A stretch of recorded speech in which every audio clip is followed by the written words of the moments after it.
Law and Liberty. This is a Reconstructionist radio production. Please visit calcedon.edu to download this book or purchase a physical copy. Law and Liberty. Rousas J. Rushdoony. Copyright 1984 and 2009. Vallecito, California. Chapter 4. The Politics of Pornography.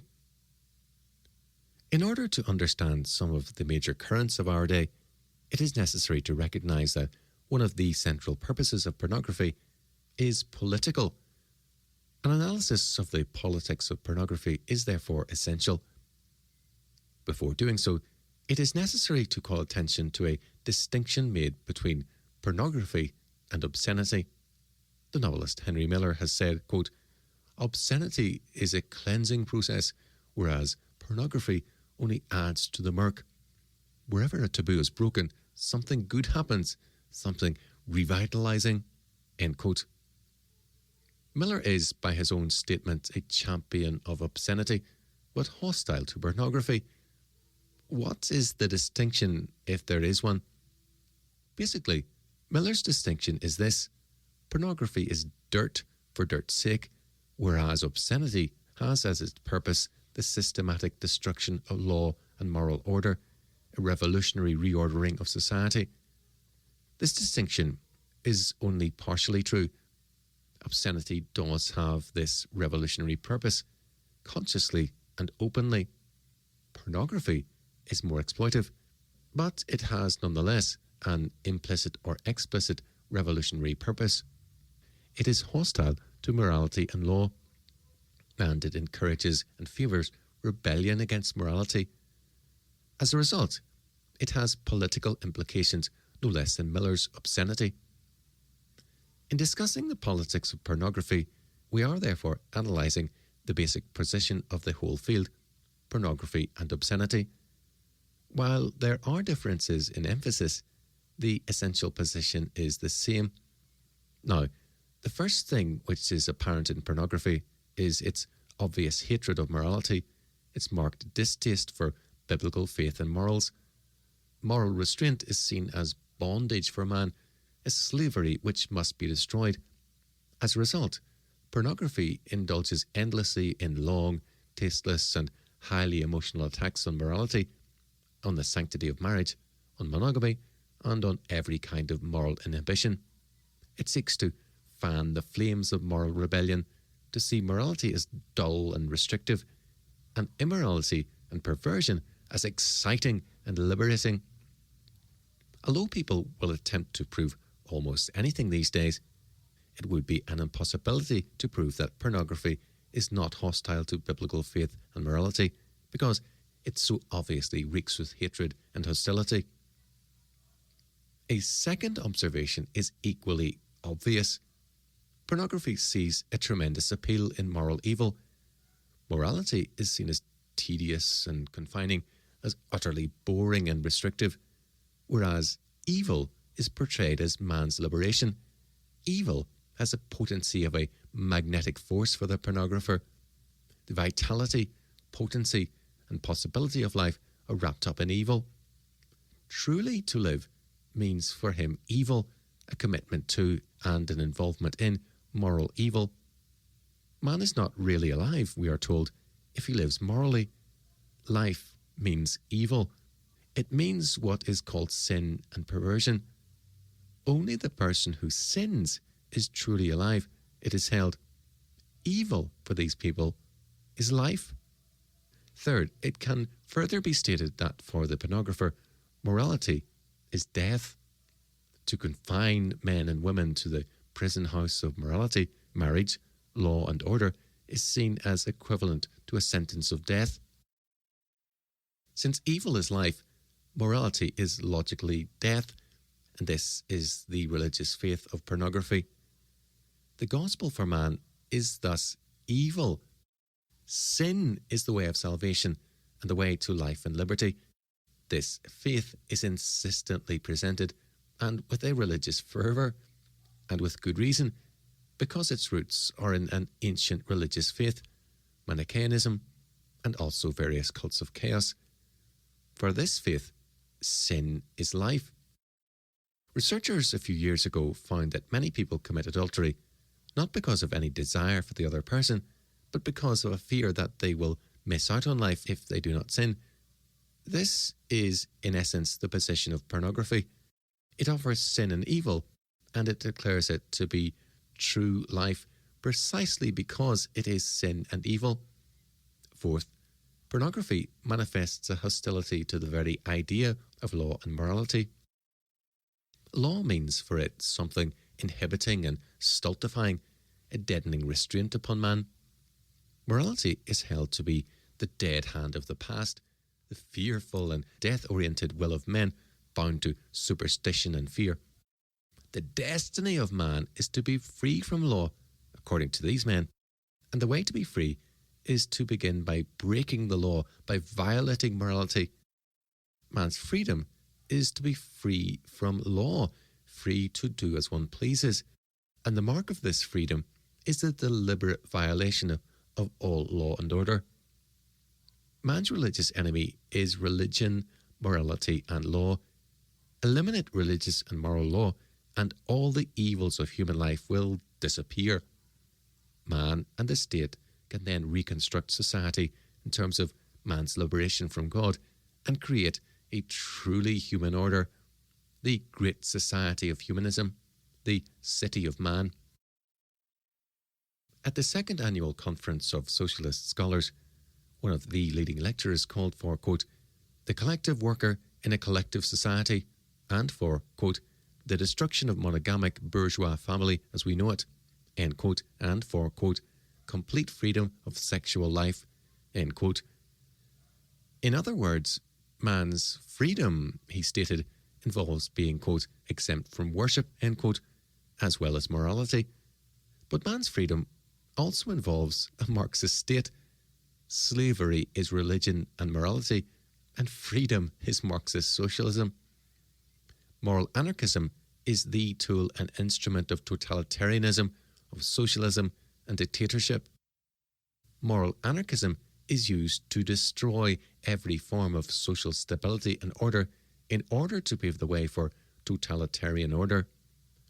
Christianity gives to man the faith and character for self-government, and morality is the essence of self-discipline and self-government.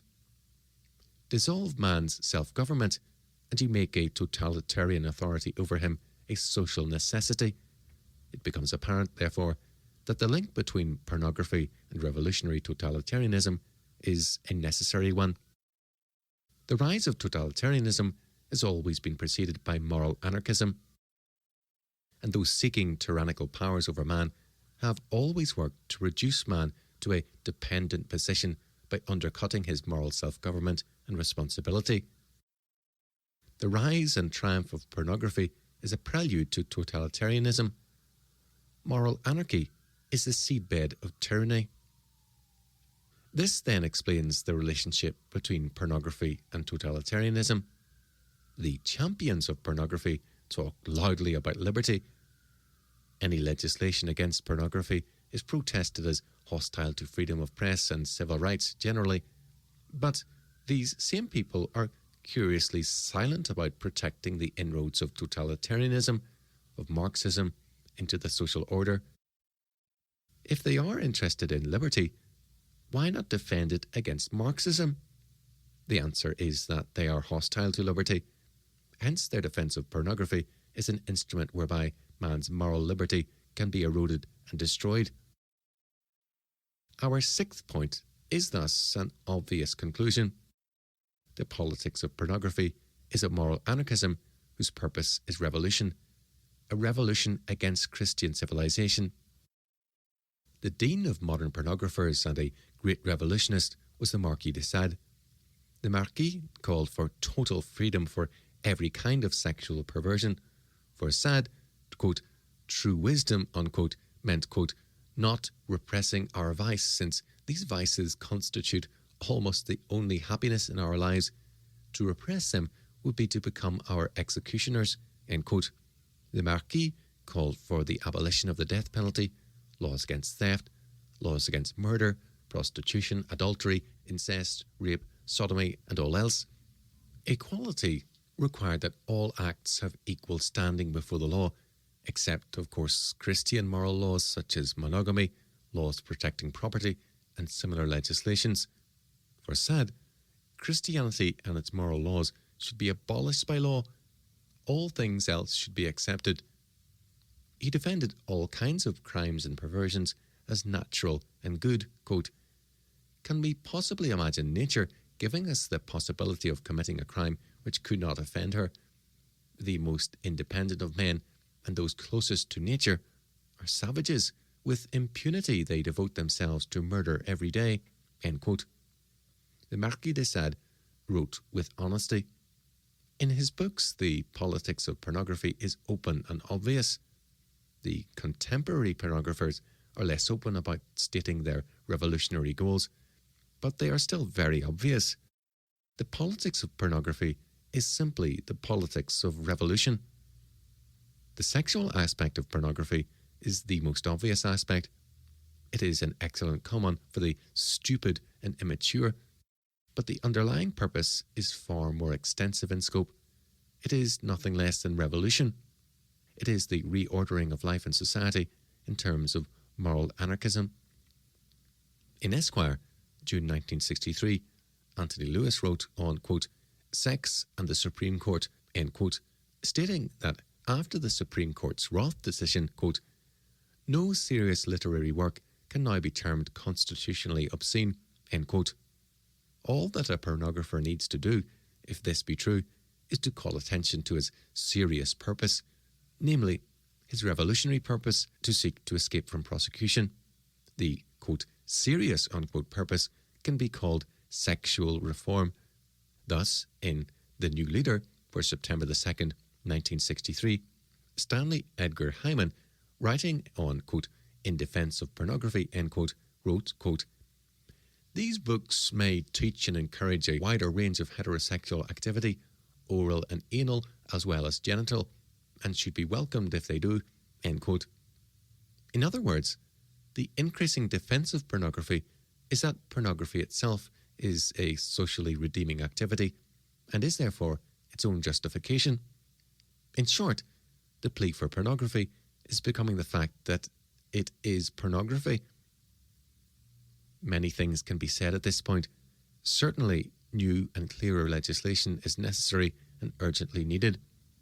Moreover, it is necessary that we recognize the radical and political implications of pornography.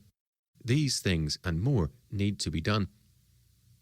But positive actions must also accompany them, the reordering of life and society in terms of biblical faith and standards.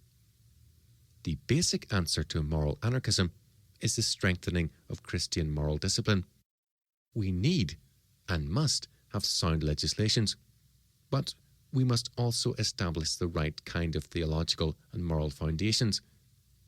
If the foundations be destroyed, the structure will not stand.